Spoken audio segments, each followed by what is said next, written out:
گفتار ہو اچھی، میرا کردار ہو ستھرا، حسنین کا صدقہ تو مجھے نیک بنا دے۔ الحمد للہ رب العالمین، الصلاۃ والسلام علی سید الانبیاء والمرسلین، اما بعد فاعوذ باللہ من الشیطان الرجیم، بسم اللہ الرحمن الرحیم۔ الصلاۃ والسلام علیک یا رسول اللہ وعلی آلک واصحابک یا حبیب اللہ، الصلاۃ والسلام علیک یا نبی اللہ وعلی آلک واصحابک یا نور اللہ۔ نبی کریم صلی اللہ تعالی علیہ وآلہ وسلم نے ارشاد فرمایا کہ جو شخص جمعرات کو مجھ پر 100 مرتبہ درود پاک پڑھے گا وہ کبھی تنگ دست نہیں ہوگا۔ صلو علی الحبیب صلی اللہ تعالی علی محمد صلی اللہ علیہ وسلم، صلاۃ و سلام علیک یا سیدی یا رسول اللہ۔ اللہ پاک کی رحمتوں کو پانا ہے اور رزق میں برکت کو اپنی زندگی کا حصہ بنانا ہے تو نبی پاک صلی اللہ علیہ وسلم کی مبارک ذات پہ درود پاک پڑھنے کو اپنی عادت بنانا ہے انشاءاللہ عز و جل۔ سیدی انسان کی زندگی ہے، یہ مختلف لمحات کا مجموعہ ہے، اس میں خوشی کے معاملات بھی آتے ہیں، غمی کے حالات بھی انسان کی زندگی میں آ ہی جاتے ہیں، اور پھر کچھ چیزیں ہوتی ہیں جو یاد بن کر انسان کی زندگی میں ایڈ ہو جاتی ہیں۔ تو ان یادوں کے اعتبار سے آپ کیا ارشاد فرمائیں گے کہ بندے کا بیہیویئر کیسا ہونا چاہیے؟ یادوں کو زندگی میں جو غمگین کرنے والی یادیں ہیں، جو پریشان کرنے والے واقعات زندگی میں پہلے ماضی میں رونما ہو چکے، ان کو ہمیں کس حد تک یاد رکھنا چاہیے، کس حد تک ان کو زندگی میں ساتھ لے کر کے چلنا چاہیے، کتنا موو آن کرنا چاہیے، کون سی چیزیں ہیں جو ہمیں اپنی یادداشت میں سے ڈیلیٹ کر دینی چاہیے؟ اس حوالے سے آپ کیا فرمائیں گے؟ الحمدللہ رب العالمین والصلاة والسلام علی خاتم النبیین، اما بعد فاعوذ باللہ من الشیطان الرجیم، بسم اللہ الرحمن الرحیم۔ الصلاة والسلام علیک یا رسول اللہ وعلی آلک واصحابک یا حبیب اللہ، الصلاة والسلام علیک یا نبی اللہ وعلی آلک واصحابک یا نور اللہ۔ اب واقعی زندگی میں ایسے کئی واقعات ہوتے ہیں کہ بعض واقعات ہیں وہ نقش ہو جاتے ہیں جی، کہ بندہ سمجھے ان کو ڈیلیٹ کرنے کی کوشش کرنا، وہ ڈیلیٹ نہیں ہوتے۔ ڈسٹر لگانا چاہتے ہیں مگر ڈسٹر لگتا نہیں ہے، وہ چوک ہٹتی ہی نہیں ہے۔ اب اس میں یہ ہے کہ بندے کو چاہیے کہ جو اسے نیک کام کیے نا اس کو بھلا دے، جو گناہ کیے اس کو یاد رکھے، تاکہ بار بار اللہ تبارک و تعالیٰ سے اس پہ توبہ کرتا رہے۔ اچھا گناہ جب یاد رہیں گے نا، اب کیا ہے کہ ان گناہوں کی وجہ سے کیا یہ بندہ اور نیکیاں کرے گا کہ میرے یہ گناہ مٹ جائے، میرے گناہ معاف ہو جائے، مجھے اس گناہ کی سزا نہ ملے، تو یوں یہ نیکیاں کرتا رہے۔ اب ایک تو چلے یہ کیا کہتے ہیں یہ گناہ و ثواب کے حوالے سے، اب بعض جو دنیاوی واقعات ایسے ہوتے ہیں، اب ان میں دیکھا جائے گا کہ کون سے ایسے واقعات ہیں کہ ان واقعات کو یاد کر کے یہ مزید جو ہے یہ بندہ ترقی کر سکتا ہے۔ جیسے بچپن، جیسے وہ بندہ چھوٹا تھا، وہ شخص چھوٹا تھا، اب اس کے باپ نے جو ہے وہ اس کی حوصلہ افزائی کے لیے اسے کوئی مشورہ لیا، اب اس نے مشورہ دیا الٹا۔ اب باپ نے جو ہے اس کو سمجھایا، باپ نے ایسے طریقے سے سمجھایا کہ بیٹا اگر ہم اس کے بجائے اگر ہم اس طرح کر لیں تو کیسا، اس طرح اگر باپ نے سمجھایا حکمت عملی کے ساتھ، اس کا مشورہ رد بھی کر دیا اور اس کو دوسرا مشورہ بھی دے دیا کہ یعنی یہ بتا دے کہ تمہارا مشورہ جو تھا نا وہ غلط تھا، کیونکہ تمہارا بچپن ہے اور ابھی وہ تربیتی مراحل میں یہ اب اس کو یہ واقعہ ہے تو اس کو یہ یاد رکھے۔ اب اس میں کیا دو تین چیزیں، ایک تو یہ کہ میں جب چھوٹا تھا تو مجھ سے کیا پوچھا گیا اور میں نے کیا جواب دیا، میرا مشورہ ناقص تھا، ابھی اپنا مشورہ ناقص سمجھ کے ہی دے۔ اور دوسرا ہے کہ میرے باپ نے میری کس طرح اصلاح کی اور کس طرح مجھے اچھا مشورہ دیا، اور اس مشورے پہ جو عمل کیا باپ کے تو فائدہ ہوا۔ اور اب میں غور کر رہا ہوں کہ جب اپنے مشورے پہ عمل کرتا تو مجھے ابھی تک نقصان اٹھانا پڑتا۔ تو ایسی باتیں یاد کرنے کی ہوتی ہیں۔ اسے دو تین چیزیں، ایک تو مشورہ بھی دوسرا ہے کہ سامنے والے کی تربیت کس طرح کرنی ہے یہ، اچھا ایک تو یہ، دوسرا یہ کہ بندہ یہ بھی یاد رکھے کہ جیسے کسی کو کسی باپ نے بولا، جیسے اس نے نقصان کر دیا کاروبار میں، اب باپ نے کہا بیٹا کوئی بات نہیں آگے بڑھو، نقصان ہوا نا کوئی بات نہیں، پیسہ آنے جانے والی چیز ہے، آج نقصان ہو کل فائدہ بھی ہوگا، باپ نے یہ کی حوصلہ افزائی۔ اب یہ بیٹا آگے بڑھا، اس نے وہی دوبارہ کام کیا، کوئی اور یا کوئی بھی، جو خطائیں تھیں اس میں جو غلطیں تھیں وہ اس نے اس سے پرہیز کی. اب اس نے ترقی کر لی اور پتہ چلا اس کی ترقی کا راز جو ہے نا دو چیزیں. ایک تو یہ کہ مین جو اس میں ہے نا باپ کا حوصلہ افزائی کرنا اور اس پر بھروسہ کرنا، اور دوسرا یہ کہ اس کا جو ہے نا وہ اپنے باپ کی بات مان کر گھر نہیں بیٹھنا بلکہ مان کر اس نے آگے بڑھنا ہے. کیا بات. اس نے ہاتھ پاؤں نہیں چھوڑے. مرحبا. اب کہ یہ باتیں یاد کرنے والی ہیں کہ اس کو بندہ یاد رکھے، کیونکہ کل زندگی رہی تو اس نے بھی باپ بننا ہے اور اپنی اولاد کی اس طرح تربیت کرنی ہے، یا کوئی ایسا افسر بن گیا کچھ بھی ہو گیا تو ماتحت کے ساتھ یہ ایسا سلوک کرے جو اس کے باپ نے اس کے ساتھ کیا. مرحبا. اور غمگین کرنے والے واقعات کو کتنا یاد کرنا چاہیے جو غم زدہ بندے کو کرتے ہیں. آپ دیکھیں کہ غم اگر ایسا ہے جیسے غم مدینہ ہے سبحان تو اللہ. اس کو یاد کرتا رہے. اب یہ ہے کہ کسی کے انتقال کا غم ہے تو اس کو تو ہٹانے کی کرے. ہاں اگر اس کو وہ یاد کرتا ہے اپنے مرحوم کو اور اب ان کے لیے دعائے مغفرت کرتا ہے، ان کے لیے اصالِ ثواب کرتا ہے تو وہ ایک الگ چیز ہے. ورنہ یہ کہ غمگین کرنے والے واقعات کو یہ ہٹا دے، بھول جائے کہ وہی کہ دن اور رات ہمارے یہاں ایک اور جیسے، یعنی جو بھی ممالک خطِ استوا سے الگ دور ہیں تو وہاں دن اور رات ایک جیسے نہیں ہوتے، فرق ہوتا ہے. تو یوں اپنی وہ گاڑی چلائے. ورنہ کیا ہے کہ اگر بندہ غمگین رہے گا، پریشان رہے گا، انہی سوچوں میں گم رہے گا تو یہ ترقی نہیں کر پائے گا، یہ خود بیمار پڑ جائے گا اور کسی اور کو غمزدہ کرنے کا سبب بن جائے گا. اللہ. اب چونکہ اس کی اگر اولاد ہے، اس کے ماتحت ہے، زوجہ ہے، جو بھی ہے، مرنا تو خیر ہر کسی نے، اس کا انکار نہیں ہے، مگر یہ ایسے کام نہ کرے کہ جس سے اس کی باڈی پہ اثر پڑے. تو غم سے بھی باڈی پر اثر پڑتا ہے، خوشی سے بھی باڈی پر اثر پڑتا ہے. صحیح. دونوں چیزیں جو نا وہ، حالانکہ یہ غذا نہیں ہے، غم یا خوشی غذا نہیں ہے، اور پھر بھی اس کا جسم پہ اثر پڑتا ہے، صحت پر اثر پڑتا ہے. تو پتہ چلا کہ صحت پر اثر پڑنے کے لیے جو نا صرف غذا ہی کا کمال نہیں ہے کہ بندہ اگر غلط غذا کھا لیتا ہے، خراب چیز کھا لے گا تو نقصان اٹھائے گا، اچھی چیز کھائے گا تو فائدہ ہوگا. تو صرف صحت کے لیے غذا کا تعلق نہیں ہے، منہ کا تعلق نہیں، اور بھی کئی چیزوں کا تعلق ہے. جیسے آپ نے روایت بیان کی درود پاک کی فضیلت، جی. تو بندہ درود پاک پڑھے گا نا تب بھی غم دور ہوگا اور خوشیاں آئیں گی، واہ واہ. اور اس کے چہرے پہ ایک عجیب رونق بھی آ جائے گی. مرحبا. اللہ پاک ہمیں عافیت اور سلامتیاں عطا فرمائے، آمین. اور غموں میں اور دکھوں میں اللہ ہمیں صبر بھی عطا فرمائے. لوگ بھی بعض اوقات غم نہیں بھولنے دیتے، اس پر بھی میں چاہوں گا، لگے ہاتھوں بات چل ہی نکلی تب یہ بھی ارشاد فرما دیں. غم ایک ہوتا ہے سب کسی کو حوصلہ دینا، ڈھارس، جیسے تعزیت میں حوصلہ دینا ہوتا ہے، ڈھارس بندھانی ہوتی ہے، اور بعض اوقات کچھ لوگ آ کر کے وہ غم کیا کر دیتے ہیں، اس کو تازہ کر دیتے ہیں. اس پر جو ہے وہ کیا فرماتے ہیں؟ دیکھیں ایسا نہیں کرنا چاہیے، اپنے مسلمان بھائی کے ساتھ خیر خواہی کرنی چاہیے. اب ہم ظاہر ہے کہ ہم کاؤنٹر والی بات تو نہیں کریں گے کہ ورنہ اس کا یہ طریقے اس کے لیے جو غمزدہ بات ہے اس کے وہ کر دی جائے، کاؤنٹر جسے وہ کرنا بولتے ہیں. ہم یہ تو نہیں مشورہ دیں گے صحیح. کہ اب وہ یہ سوچے نا کہ میرے ساتھ اگر کوئی اس طرح کرے، مجھے اگر اپنے غم یاد دلائے تو میری کیا پوزیشن ہوگی. تو یہ اپنی اس پوزیشن کو یاد کر کے اپنے اس مسلمان بھائی پر رحم کرے، اس کے ساتھ خیر خواہی کرے، اور اگر یہ غمزدہ ہے تو اس کے لیے خوشی کا سامان کرے، اسے خوشیوں والی باتیں کرے، سبحان اللہ. نہ کہ غموں والی باتیں کرے. مرحبا. ماشاء اللہ. اللہ ہمیں یہ اچھے اخلاق اور یہ اچھے انداز اپنانے کی توفیق عطا فرمائے. کالز لیتے ہیں، آگے بڑھتے ہیں انشاءاللہ. جی. میرا آپ سے سوال ہے، کیا مغز کھانا جائز ہے حالانکہ اس میں خون کی باریک رگیں بھی ہوتی ہیں؟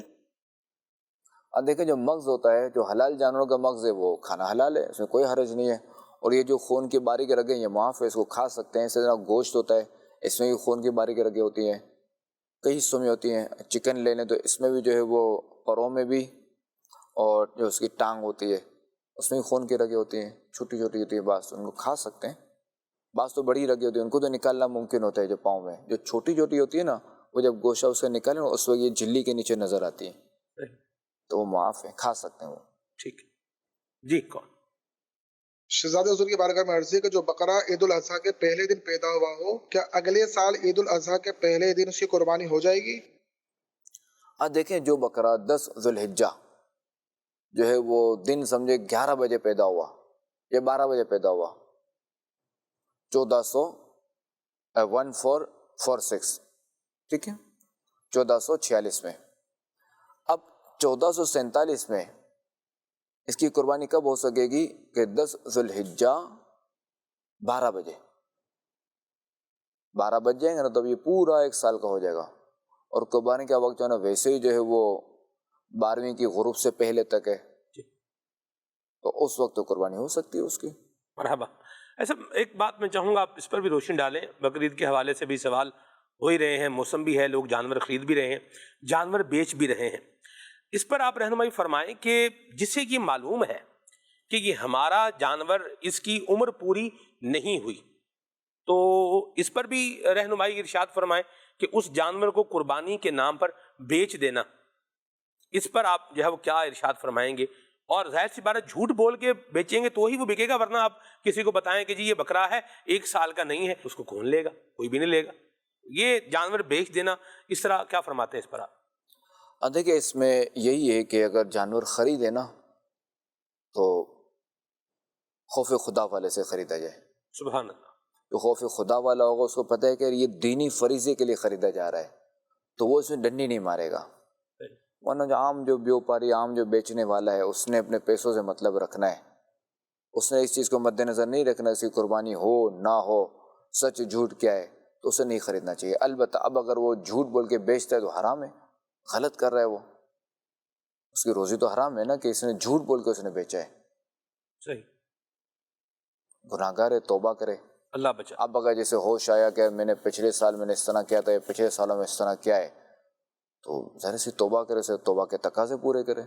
ٹھیک ہو گیا۔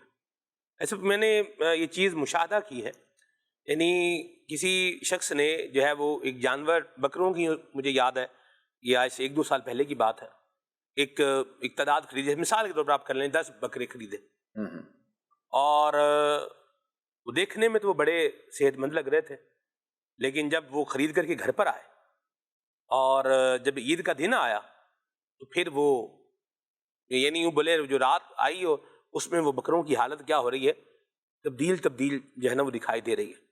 تو یہ بعض اوقات جانور بیچنے والے کیا کرتے ہیں، انہیں کچھ ایسی چیزیں کھلا دیتے ہیں جن سے جانوروں کے پیٹ جو ہے پھول جاتے ہیں اور یہ دیکھنے میں بڑے صحت مند لگتے ہیں، تو اس طرح کے جو ہے وہ عمل کرنا، اس پر آپ جو ہے وہ کیا رہنمائی فرمائیں گے؟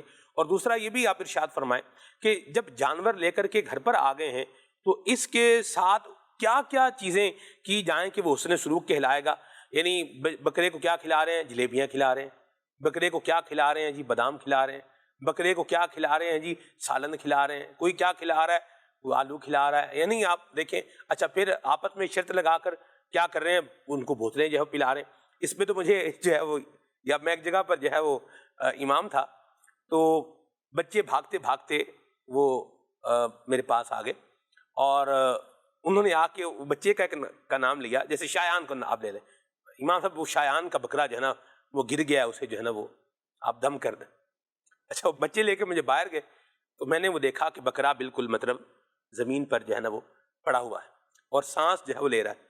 اب مجھے ڈر لگ رہا ہے کہ اگر میں اس کو جو ہے وہ دم کرتا ہوں تو اب یہ بچوں نے شور مچا دینا کہ جی بکرے کو امام صاحب نے دم کیا، بکرا ہی مار گیا، بکرے کا دم نکل گیا۔ جی یوں تو بہرحال میں نے کہا بھی ہم مل کر دعا کر لیتے ہیں، اللہ اس کو صحت دے۔ یہ بتائیں ہوا کیا ہے؟ تو پھر وہ انہوں نے بچوں نے کہانی کھولی کہ اصل میں ہماری دونوں کی آپس میں جو ہے وہ شرط لگی تھی۔ میں نے کہا تھا بھائی اس کو بوتل پلائیں گے بکرے کو، اس نے کہا ارے میرا بکرا یوں بوتل پی لے گا، میں نے کہا میرا بھی پی لے گا، یوں کر کے ہم نے لگایا اس کو بوتل، جب ہم نے پلا دی اس کے بعد پھر اس کی حالت ہے نا اب یہ ہو گئی۔ کیا فرمائیں گے اس پہ آپ؟ ظاہر کہ یہ جانور ہے، جانور کو جو نا جو ان کے لیے جو بریانی، روٹی، کباب، سموسے جو بھی ہے نا، وہ یہ گھاس جو ان کا چارہ ہے نا وہی ہے، مرحبا۔ جلیبی ان کا کھانا نہیں ہے، یہ کولڈ ڈرنکس ہے نا ان کا پانی نہیں ہے۔ البتہ بعض لوگ ڈاکٹر وہ کہتے ہیں جن کو پلانے کو، تو ڈاکٹر کی ہدایت کے مطابق، یعنی ڈاکٹر اگر کہے نا وہ ایک الگ چیز ہے، چونکہ اس میں صرف مٹھاس تو نہیں، اور بھی چیزیں نا ایسی کہ جو اس کے لیے فائدہ مند ہے، اور ڈاکٹر جانتا ہے کہ اب اس کو جو نا وہ آزمے کی ضرورت ہے۔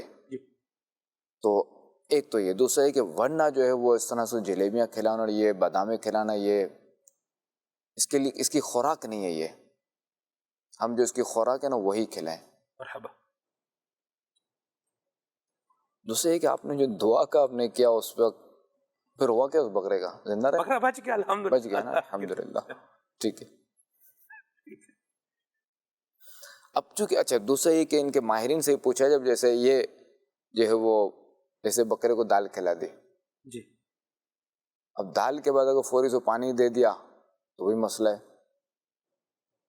کہ چونکہ دال اندر جا کے پھولے گی، پانی ملے گا تو یہ پھولے گی تو اس سے اس کا پیٹ خراب ہوگا. تو یہ بھی ایک سبب بنتا ہے. آپ دیکھیں کہ دال اس کو ڈائریکٹ نہیں کھلاتے، دال تھوڑی سی ہوتی ہے اور اس میں اور چیزیں مکس ہوتی ہیں.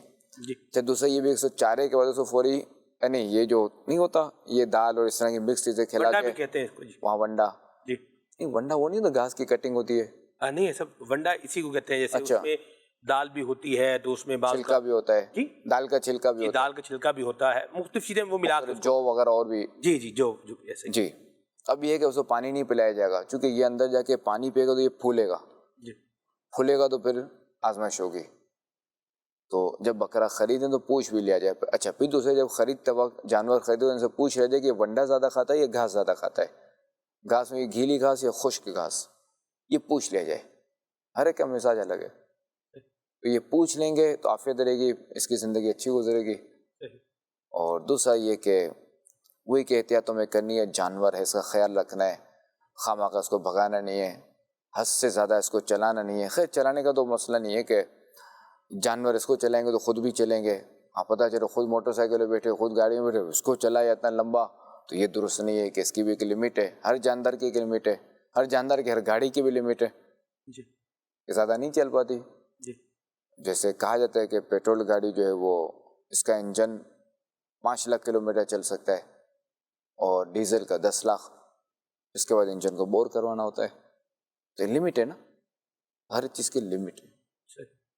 اور وہ سب جانور جن کو یہ اس طرح کھلا کے وہ صحت مند ہوتے نہیں ہیں لیکن ان کے پیٹ پھلا کے اس طرح. ہاں یہ تو وہی بات ہوگی جیسے سیب پر کلر کر دیا، تربوز کو انجیکشن لگا دیا میٹھا کرنے کے، تو وہی بات ہوگی اس کو جو نا وہ تربوز کو نہیں انجیکشن نہیں لگتا. اچھا اسٹرابری رنگ ہو جاتی ہے. اچھا اسٹرابری پہ کلر، اسٹرابری رنگ ہو جاتی ہے. اس کے علاوہ لیچی ہے اس کو جو ہے وہ رنگ جو ہے وہ کر دیتے ہیں. میرے خیال تربوز کا یہ ہوتا ہے جس چھری سے کاٹتے ہیں نا جو کھلاتے ہیں اس کو چیک کرنے اس پہ کوئی سیکرین وغیرہ لگا دیتے ہیں، مٹھاس وغیرہ بندہ کھائے زبردست، وہ جو کھایا وہ حصہ وہ اس کو میٹھا لگا، پھر جب گھر پہ کاٹے گا تو اللہ کی مٹھاس گئی. تو خیر یہ بھی دھوکہ ہی ہے ایک طرح سے کہ اس کو اس طرح ایک طرح سے رنگ و روغن کر دینا، اس کو اچھا کر دینا، خوبصورت کر دینا وقتی طور پہ، اور پھر جو ہے نا یہ نڈال ہو جائے. تو یہ غلط ہے، یہ بھی دھوکہ ہے. یہ اللہ اس سے بچائے. وہی خوف خدا والے سے خریدا جائے. مرحبا. تو انشاءاللہ الکریم خیر ہی خیر ہوگی. ماشاء اللہ. جی کون؟ میرا یہ سوال ہے، اگر کوئی شخص نماز میں رکوع سے اٹھتے ہوئے سمیع اللہ لمن حمیدہ کہنے کی جگہ اللہ اکبر کہہ دے تو کیا اس پر سجدہ سہو لازم ہوگا؟ جواب ارشاد فرما دیجیے. جی نہیں، سجدہ سہو جو اس پر لازم نہیں ہوگا. یہ یاد رکھیے کہ سجدہ سہو جو ہے نا وہ اس چیز پر لازم ہوتا ہے کہ وہ کیا ہے کہ نماز کے واجبات اگر بھولے سے چھوٹے تو سجدہ سہو لازم ہوگا، اور اگر جان بوجھ کے چھوڑا نماز کو کوئی واجب تو اب جو ہے وہ سجدہ سہو نہیں بلکہ وہ نماز دہرانی پڑے گی اور توبہ بھی کرنی پڑے گی. اب یہ کہ شرعی کوئی وجہ تھی تو اب جو ہے وہ توبہ تو نہیں ہوگی. جیسے مثال کے طور پہ فجر کا وقت جا رہا ہے، سفر میں تھا یا آنکھ دیر سے کھلی، تو اب یہ ہے کہ اس کو خالی فرض ادا کرنے ہیں. جیسے قرات میں جو ہے نا وہ قل اللہ احد پڑھ کر رکوع کرنا ہے اور فوری اٹھنا ہے، سبحان اللہ پڑھنا ہے، ایک سبحان اللہ کی مقدار ٹھہرنا ہے، رکوع ہوا اور یہ فوری کھڑا ہو جائے پھر فوری سجدہ کر لے. تو اب کیا ہے کہ واجبات تو ترک ہوئے، اتحیات اس کو پوری پڑھنی ہے. اب اتحیات پڑھنا تو واجب ہے، یعنی اتحیات کی مقدار جو بیٹھنا جو نا یہ فرض ہے. صحیح. تو اب اگر جب بیٹھے گا تو پڑھ بھی لے اسپیڈ میں، ورنہ جو گھڑی میں دیکھ تو نہیں سکتا نا، ٹائمر تو نہیں لگا سکتا اتنے سیکنڈ میں پڑھ لے تو میں اتنے سیکنڈ جو نا خاموش رہوں. تو یہ اتحیات اس کو پڑھنی پڑے گی. تو اب کیا ہوا کہ یہ نماز کا صرف فرض ادا ہوا ہے، اب بعد میں اس کو دہرانی پڑے گی واجب کی نیت سے. تب کیا ہے کہ اب یہ گناہ گار نہیں ہے، ورنہ ویسے ہی کرتا ہے بلا ضرورت تو بھی گناہ گار ہوگا، اس لیے کہتا ہے بعد میں ٹھیک ہے میں پڑھ لوں گا تو بھی گناہ گار ہوگا. ٹھیک ہے. نماز کے فرائض، اس کے واجبات، نماز کو توڑنے والی چیزیں یعنی نماز کے مفسدات، اور مکروہات تحریمیہ یعنی وہ کام جن کا نماز میں کرنا مکروہ تحریمی ہے، ان کا کم از کم ان کا علم ہونا ضروری ہے. یہ جو امامت کر رہا ہے اس کے لیے بھی ہے اور جو نماز پڑھ رہا ہے اس کے لیے بھی ہے. پڑھانے والے کے لیے بھی پڑھنے والے کے لیے جی بھی. ایسا ہی. تو بہترین طریقہ ہے شیخ طریقت امیر سنت کی کتاب ہے نماز کے احکام. اس میں امیر سنت کا رسالہ ہے نماز کا طریقہ. وہ آپ اس کو پڑھ لیں اور ذہن نشین کر لیں. تو اس میں فرائض بھی آ گئے, واجبات کا بھی اس میں جو ہے وہ بیان ہے, اور جو مکروہات تحریمیہ ہیں ان کا بھی بیان ہے, اور پھر اس کے ساتھ نماز کو توڑنے والی چیزیں جو ہیں, نماز کے مفسدات جسے کہا جاتا ہے, وہ بھی بیان کیے گئے ہیں.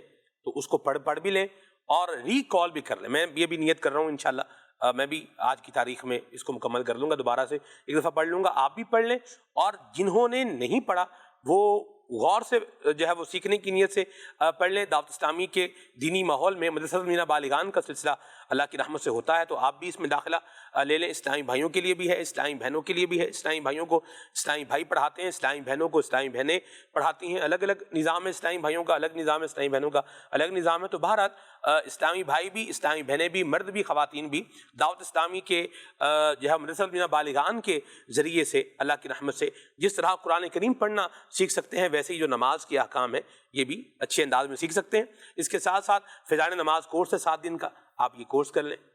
1 ٹائم انویسٹمنٹ ہے. تو فیضان مدینہ میں بھی, عالمی مدنی مرکز فیضان مدینہ میں بھی ہوتا ہے. اس کے علاوہ آپ کے یہاں فیضان مدینہ ہے, دارالسنہ ہے, تو وہاں پر بھی انشاءاللہ الکریم آپ کو اس کے حوالے سے رہنمائی مل جائے گی.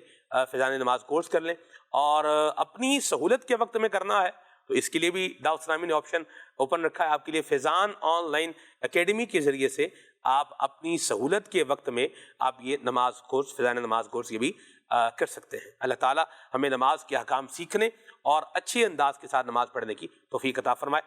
جی میرا شہزادہ حضور سے سوال یہ ہے کہ فجر, مغرب اور عشاء کی جماعت میں بلند آواز سے قرات ہوتی ہے, ظہر و عصر کی جماعت میں بلند آواز سے قرات نہیں ہوتی, اس کی کیا حکمت ہے؟ ہاں, اس کے بارے میں یہ ہے کہ فتاوی رضویہ شریف میں جو لکھا ہوا ہے کہ اس میں یہ کہ چونکہ ظہر میں جو ہے وہ کفار جو ہے وہ جاگ رہے ہوتے تھے اور عصر میں بھی جاگ رہے ہوتے تھے, یہ جو بھی اپنی حرکتیں کر رہے ہوتے, جو بھی گھوم پھر رہے ہوتے, جو بھی کر رہے ہوتے تھے. اب کیا ہے کہ یہ قرآن پاک سن کر اللہ تعالیٰ کی شان میں یہ گستاخی کرتے, سرکار صلی اللہ علیہ وسلم کی شان میں گستاخی کرتے اور بکواسات کرتے, اور جبریل امین علیہ السلام کی شان میں بکواسات کرتے تھے. تو یوں جو ہے نا وہ ظہر و عصر میں جو ہے نا قرات کو جو ہے وہ سری رکھا گیا, اور فجر میں یہ سو رہے ہوتے تھے, اٹھتے ہی نہیں تھے, تو فجر میں جو ہے نا جہر. اچھا, مغرب میں یہ کھانے میں مشغول ہوتے تھے تو اس میں بھی جہر, اور عشاء میں یہ سو جاتے تھے تو اس میں بھی جہر. صحیح, ٹھیک ہو گیا. جی ایسا سوال پوچھ رہے ہیں, نواز بھائی ہیں, یہ کہہ رہے ہیں کہ 2 بھائی ہیں, دکان پر کام کرتے ہیں, تو دونوں پر الگ الگ قربانی ہوگی یا ایک ہی قربانی دونوں کی طرف سے کافی ہوگی؟ دیکھیے, قربانی کا تعلق جو ہے نا فرد سے, کاروبار سے نہیں ہے. ٹھیک. زکوٰۃ کا تعلق یہ فرد سے کہ یہ کتنے مال کا مالک بنا, کتنے حصے کا مالک بنا. صحیح. تو قربانی کا تعلق فرد سے. تو ظاہر ہے کہ اب اگر ایک بھائی مقروض ہے, کاروبار کا جگہ ساتھ ہے, اور ایک بھائی ہے فقیر, شرعی فقیر ہے, یا یہ کہ وہ صاحب نصاب نہیں ہے کہ اس پر قربانی لازم ہو, تو اس پر قربانی لازم نہیں ہے. دوسرا بھائی جو ہے وہ صاحب نصاب ہے, اس پر قربانی لازم ہے شرعی طور پہ دیکھا جائے, تو اب جو ہے وہ قربانی کرے گا, دوسرا بھائی نہیں کرے گا. ٹھیک ہو گیا. ایسے بعض اوقات یوں بھی ہوتا ہے جیسے گھر میں ایک بڑا جانور لے لیا, تو اس میں لوگ کیا کرتے ہیں جی, جیسے ایک حصہ نبی کریم صلی اللہ علیہ وسلم کے نام کا, ایک حصہ جو ہے وہ آپ لے لیں سیدہ مخدومہ کائنات کے نام کا, ایک حصہ اس میں حضرت امام حسن کا, ایک حصہ حضرت امام حسین کا, تو یہ ہو گئے 4 حصے. اور ایک حصہ جو ہے وہ پیر صاحب کا, 5 ہو گئے. ایک حصہ ہمارے دادا مرحوم کا, 6, اور ایک حصہ میرا, 7. یوں حصے لوگ رکھتے ہیں. جبکہ اس گھر میں موجود افراد جو ہیں, جیسے گھر کی خواتین ہیں, ان میں سے بھی خواتین کی بھی ایک بڑی تعداد ہے جس پہ قربانی واجب ہوتی ہے, تو ان کے نام لوگ جو ہے نا وہ یعنی ان کا حصہ نہیں رکھ رہے. اس پر آپ کیا ارشاد فرمائیں گے؟ نہیں, ظاہر ہے کہ فرض تو یہ تو نفل ہوا جی, کیونکہ فرض ہوا ہے, ہاں جی, تو لہٰذا ان کا رکھا جائے. صحیح. اب چونکہ فرض اگر قربانی کریں گے تب بھی ان حضرات کو ایصال ثواب تو ہو سکتا ہے, سبحان اللہ, تو ان کا حصہ رکھنا ضروری ہے. ٹھیک ہے. اب یہی ممکن ہے جہاں شاید آپ نے دیکھا ہو, یا یہی ممکن ہے کہ وہ یوں قربانی کرتے ہوں اور کہیں حصے ڈلوا دیتے ہوں دیگر افراد کے تو ٹھیک ہے، صحیح، اور اگر ایسا نہیں کرتے تو پھر غلط ہے ٹھیک ہے، کہ جو فرض ہیں ان کا حصہ رکھا جائے اور ان کو اس فرض کا ثواب ایصال کر دیا جائے۔ سبحان اللہ، کیا بات، مرحبا۔ خواتین پر بھی قربانی لازم ہے، بالکل لازم ہے، یعنی جن پر اتنا زیور ہے، جن کے پاس اتنا مال ہے، ان کے لیے ان پر فرض ہے، شرائط کے ساتھ، یعنی شرط کے ساتھ۔ ہاں، ٹھیک ہو، ایسا نہیں ہے کہ صرف مرد ہی پر ہے، عورت پر بھی ہے۔ صحیح ہو گیا جی۔ کون؟ سوال یہ ہے کہ اگر کوئی سلام کا جواب نہ دے تو کیا کریں؟ اس کی اصلاح کریں، امر بالمعروف کریں، اس کو سمجھائیں، سلام کا جواب دینے کا فضائل و برکت بتائیں، ایسا پھر بھی نہیں دیتا، اور کیا۔ اب ظاہر ہے کہ ہم اس کی زبان ہلانے سے تو رہے، جواب دلوانے سے رہے، ہمارا کام ہے وہ ہے نا بلغ عنی ولو آیا، کہ پہنچا دو اگرچہ میری طرف سے ایک ہی آئے تو ہم ظاہر ہے کہ وہ اسے نیکی کی دعوت دیں گے، اور کیا کریں گے، تو اس کے نصیب۔ اب یہ کہ دعوت دینے کا طریقہ دیکھا جائے گا، کس طریقے سے اس کو سمجھائے، کس طریقے سے دعوت دیے، یہ دیکھا جائے گا۔ پتہ چلا کہ اس کو یوں کہا، ارے جاہل تجھے پتہ نہیں سلام کا جواب دینا واجب ہے، شرم نہیں آتی، اب تو اصلاح نہیں ہوگی، البتہ پیغام اس کو پہنچ گیا ہے کہ واجب ہے، اب بھی وہ ضرور گناہ گار ہوگا، مگر آپ نے ایسا کر دیا کہ اس کو آپ نے بالکل کر دیا پورا۔ اور اگر آپ نے اس طرح کہا کہ سلام کا جواب دینا واجب ہے اور اتنی آواز سے دینا چاہیے کہ سلام کرنے والا سن لے، اب ظاہر ہے کہ وہ خوشی خوشی دے گا جواب اور کوئی برا نہیں مانے گا۔ تو وہی کہ سمجھانے کا طریقہ کیا ہے۔ مرحبا۔ سلام کا جواب دینا چاہیے اور سلام میں پہل کرنی چاہیے۔ اس پر شیخ طریقت امیر اہل سنت نے بھی مدنی مذاکروں میں بڑا خصوصی جو ہے وہ کلام فرمایا ہے۔ بعض کا لوگ جو ہے وہ سر ہلا دیتے ہیں اور بعض کا یوں کر دیتے ہیں، یہ بھی بہرحال سلام کا جواب دینا یہ ایک اہم فریضہ ہے، دینی فریضہ ہے، اور اس کا ہمیں خیال رکھنا چاہیے۔ اور ثواب بھی اس پہ کتنا ہے نا، نیکیاں بھی ہے نا۔ سبحان اللہ۔ کال لیتے ہیں۔ میرا شہزادہ حضور سے سوال یہ ہے کہ قبر پر آذان کس وقت دے؟ لوگ کہتے ہیں کہ جب سب چلے جائیں اس وقت آذان دینی چاہیے، برائے کرم اس کے بارے میں رہنمائی فرما دیں۔ دیکھیں، ایسا نہ پڑھا نہ سنا، البتہ یہی ہے کہ جب تدفین جب پوری ہو جائے تو اب جب وہ اذان دے دی جائے، چاہے لوگ ہوں یا نہ ہوں۔ جی کون؟ میرا یہ سوال ہے کہ میں گفٹ آئٹم بیچتا ہوں، میری دکان میں فوٹو فریم بھی ہوتے ہیں جن میں تصویر نہیں ہوتی، کیا اس طرح کے فوٹو فریم بیچنا جائز ہے؟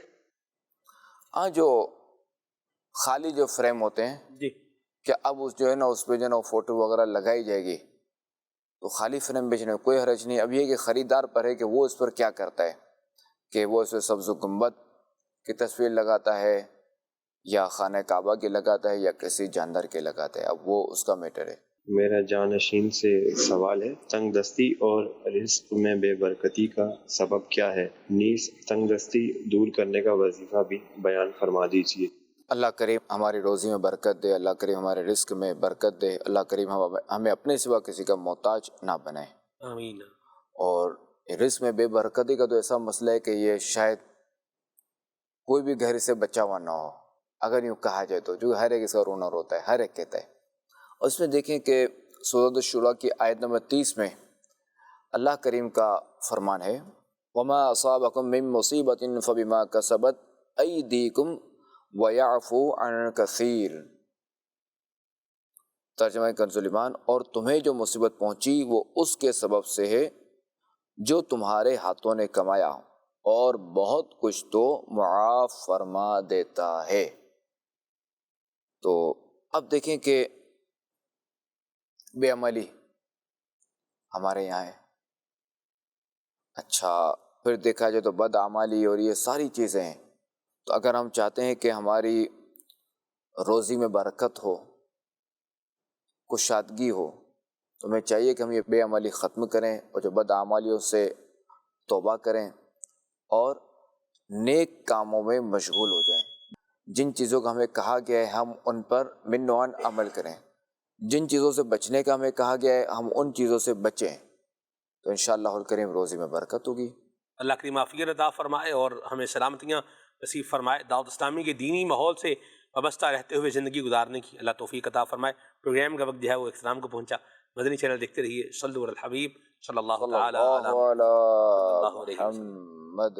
گفتار ہو اچھی میرا کردار ہو ستھرا، حسنین کا صدقہ تو مجھے نیک بنا